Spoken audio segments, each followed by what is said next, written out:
Hey everybody, welcome back to the channel, and today we're going to be scaping this top fin 5-gallon aquarium for my grandma.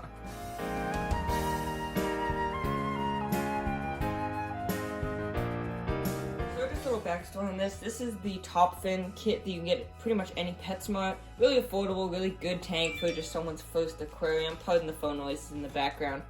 But my grandma kind of surprised me by saying that she wanted a actual aquarium in here so she could have some fish, and I was of course happy to oblige in that request. So she's gonna get a nice little low-tech, low-maintenance little planted tank, and today we're gonna get that scaped for her.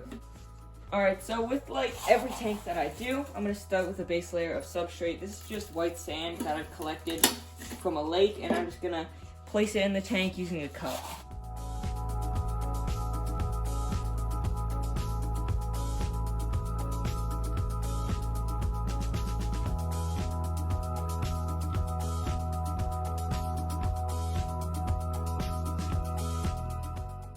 So when you're doing a composition that has both wood and rock in it, it's always a good idea to kind of just make sure that you place the biggest item first. So in this case, it is this sort of larger rock right here. And I did play around with this hardscape a bit earlier and take a few pictures just so that I have a nice idea about where I want it to go and how I want it to work with the wood. But I do need to factor in where I'm going to put the plants in here, make sure there's enough swimming space for the fish, and stuff like that. So what I'm going to do now is just get this bit of old spiderwood in here. Actually, in my very first planted tank, this is the piece of wood that I used. But I'm going to make it in a much different way than I used there, try and get it into a more impactful layout. What I had in there, I'm going to play with it a bit more. Probably get it to do something sort of like this, coming down the side.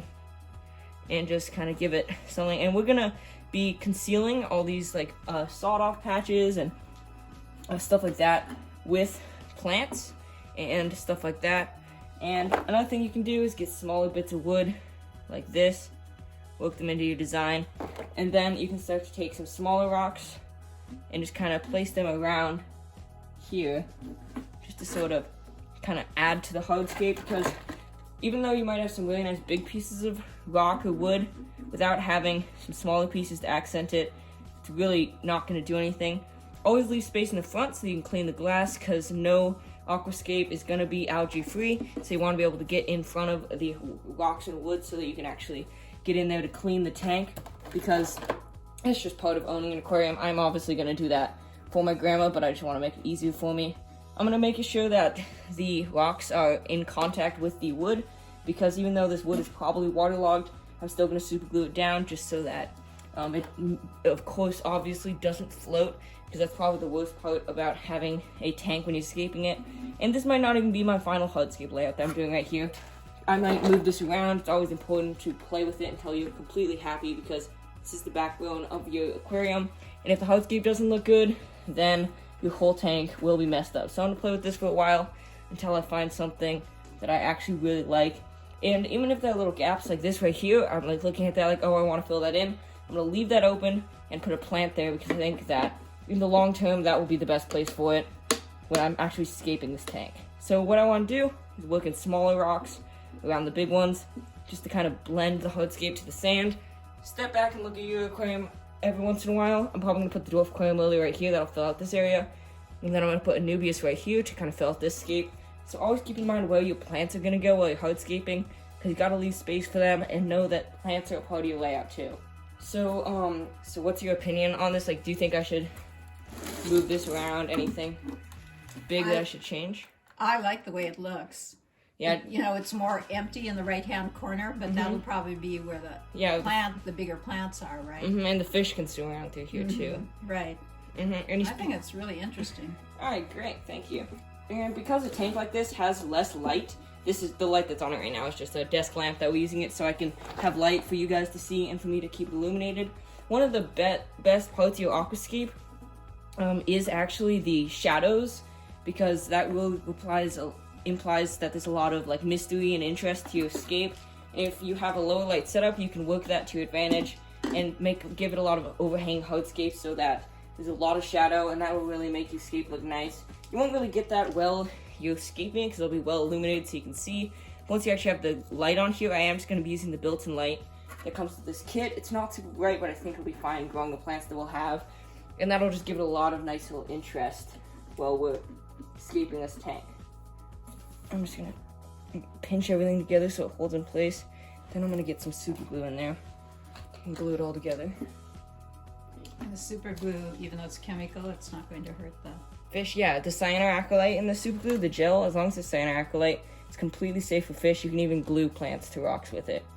It's a really nice way to kind of work something into your design that like you can keep things in place. And one of the worst parts about aquascaping is when your wood floats, like, because wood's gonna float, and when it floats, that completely ruins everything that you've done. And just honestly, the wood, it's super frustrating because you get all your plants in here, you spent a long time doing that, and then your wood floats up. And with a small piece like this, even with a big piece, super glue or like silicone can keep that from happening. It'll kind of save your entire scape.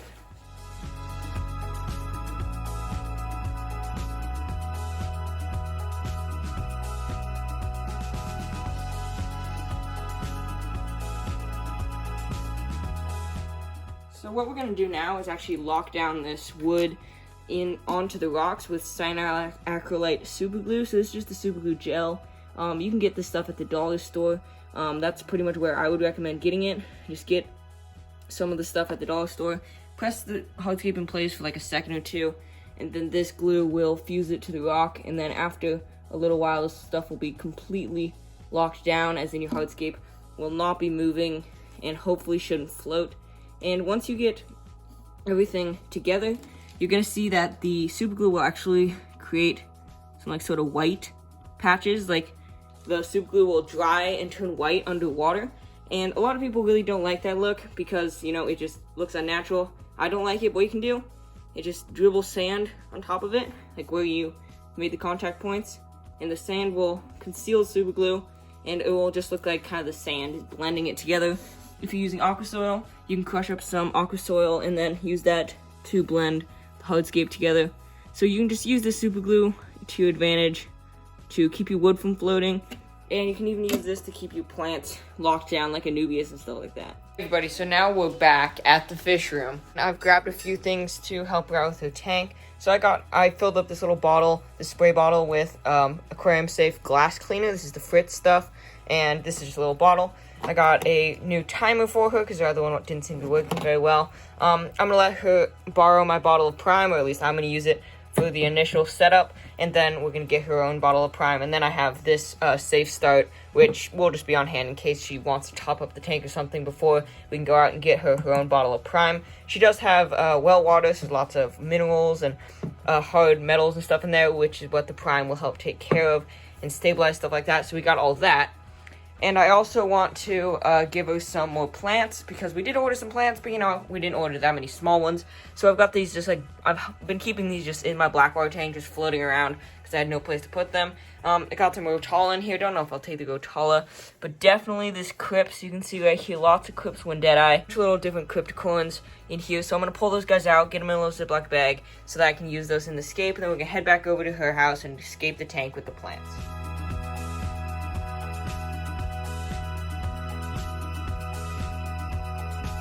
Here's all the Crypts that I could pull out of here. So these were the Crypts that were just kind of sitting around in my old Full Flex 9-gallon scape. And as you can probably see, even though they were floating in there for a little bit, they're all still very nice, healthy little plants right here. And I've probably got 10, 15 little guys in here. So I'm not going to put much water in here, just enough to keep them hydrated for the trip. And maybe I'm going to go hunt out some little Java Fern clippings or Anubias pieces out of other tanks. And then we'll be ready to head over there and scape the tank again.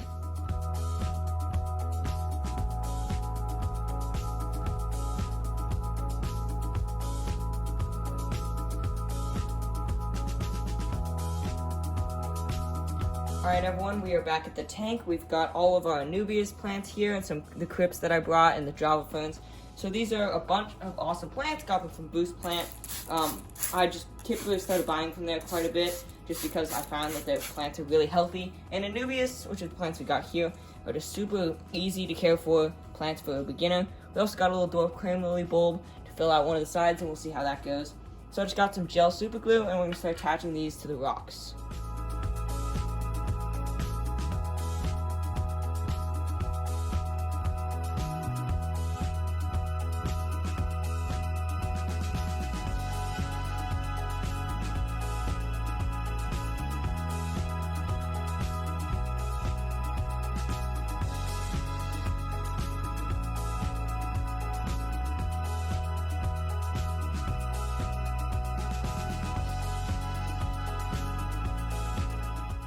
All right, so there's our plants in there. How do you like it? I love it. It looks so gorgeous. I'm glad, and this should be super easy for you to take care of. I mean, you probably won't even have to take care of it. I'll come over here, you know, with the times that I do come up here, like once a week, like every other week, and that should be all I need to do to take care of this. So what we're gonna do now is get this new filter media in here. So these right here, pretty much, this is where all the beneficial bacteria, the good bacteria that turns fish waste into food for the plants will go. And in the stock filter that it comes with this little like piece of plastic that we really don't need, and this piece of carbon media, which see how it's like this color because it's been catching all the particles out of the water. And a lot of people say you don't want that in your planted aquarium because it'll take away nutrients from the plants. But I found that as long as you have some of this biomedia, like I do here, and this pre-cycled sponge that I'm going to put in here, you can put one of these cartridges in there, and that'll help keep the water clear and help make there a little less algae, because it'll take a lot of nutrients out of the water column that otherwise would be used for algae. So eventually we'll take this out, but for now, I'm just going to shove it in there.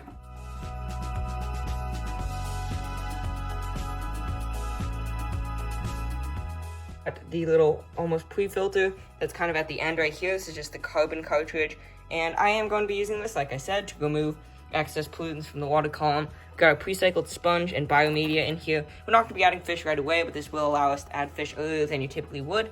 So this is kind of optimizing that filter. This is just the biomedia that came out of a Fluval Flex. So now let's fill this thing up with the chlorinated water and wait a little bit for it to get nice and clear, and then we can take a look at the finished product.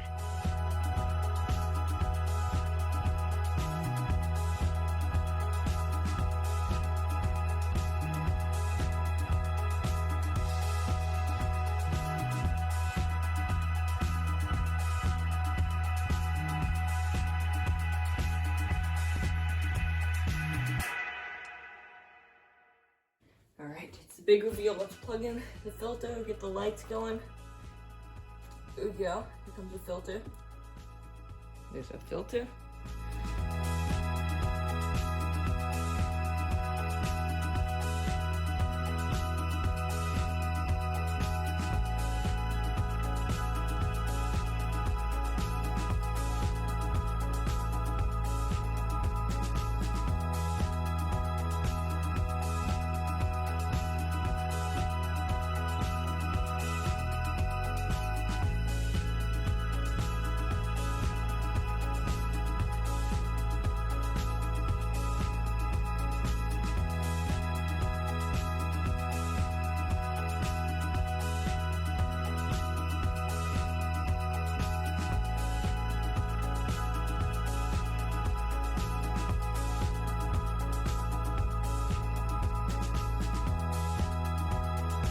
Alright everyone, this is the tank right now, 3 days after adding fish, and we can add fish this early, just a week into the setup, because we added cycled biological media into the filter and added a whole bottle of, you know, that cycled bacteria that you can buy from any store pretty much.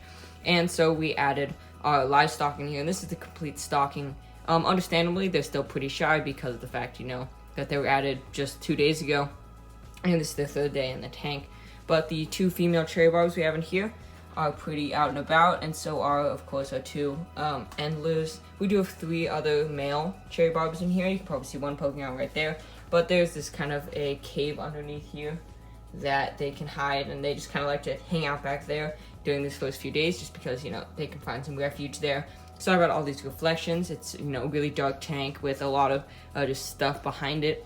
But it's just a really nice, simple scape. Really just low light, super simple, really going to be easy to maintain.